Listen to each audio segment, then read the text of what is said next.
The world runs on oil, but few people realize that a narrow stretch of water, barely 33 kilometers wide at its tightest point, quietly controls the heartbeat of the global economy.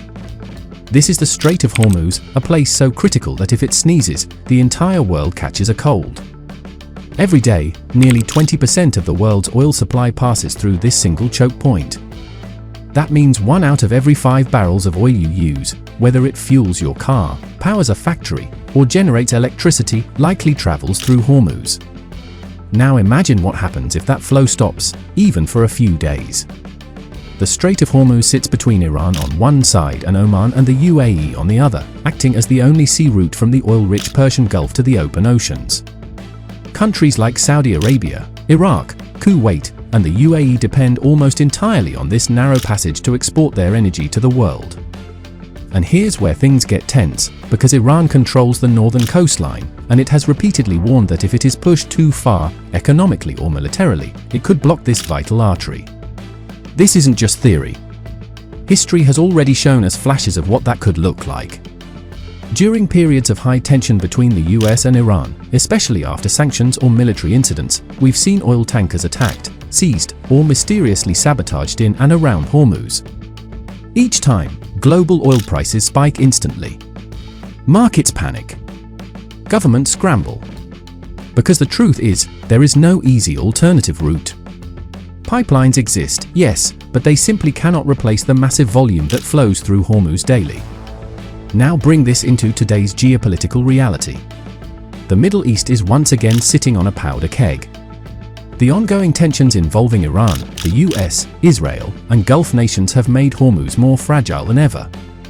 Add to that the rise of global energy competition, China's increasing dependence on Gulf oil, and Western fears of supply disruptions, and suddenly this narrow waterway becomes the center of a much larger global chessboard.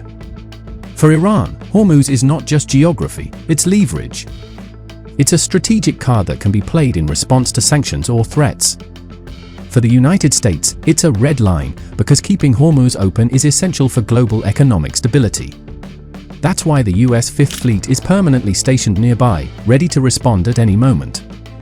For countries like China and India, Hormuz is a lifeline. And for Europe, already dealing with energy crises, any disruption here could be devastating. Here's the most dangerous part: closing Hormuz doesn't require a full-scale war.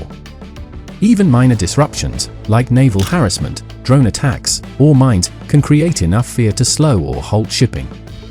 Insurance costs skyrocket, shipping companies hesitate, and suddenly, the flow of oil starts to choke. It's not just about physical blockage, it's about psychological pressure.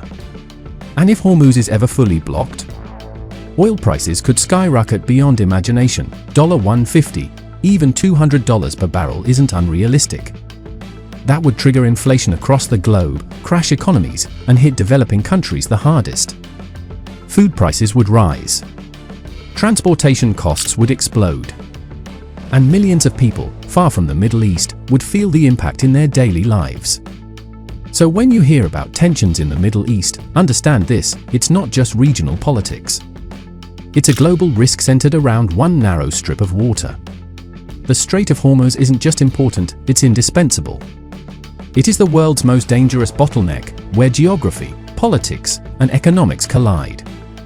And the real question is not whether Hormuz matters, it's what happens the day it doesn't function the way the world expects it to. Because when that day comes, the shockwaves won't stay in the Gulf, they will reach every corner of the planet.